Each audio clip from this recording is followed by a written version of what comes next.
দিবস পালিত হয় শহর থেকে গ্রামে। পিতা কেন অশ্রু ঝরায় আজও বৃদ্ধাশ্রমে? যে পিতার হাত ধরে হাঁটতে শিখেছি রাস্তা, সেই পিতার পিতৃত্ব আজ যে বড়ই সস্তা।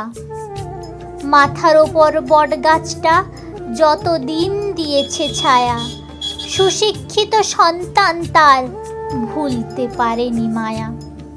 পিতা নামক বস্তুটিকে বৃদ্ধাশ্রমে দিয়ে আজকে ছেলে বড় সুখী স্ত্রী সন্তান নিয়ে।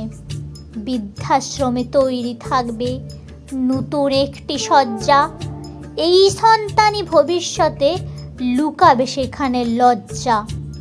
রুদ্ধ হোক বৃদ্ধাশ্রম এই কামনাই করি, আমরা যেন প্রতিটি গৃহে একটি বৃদ্ধাশ্রম গড়ি।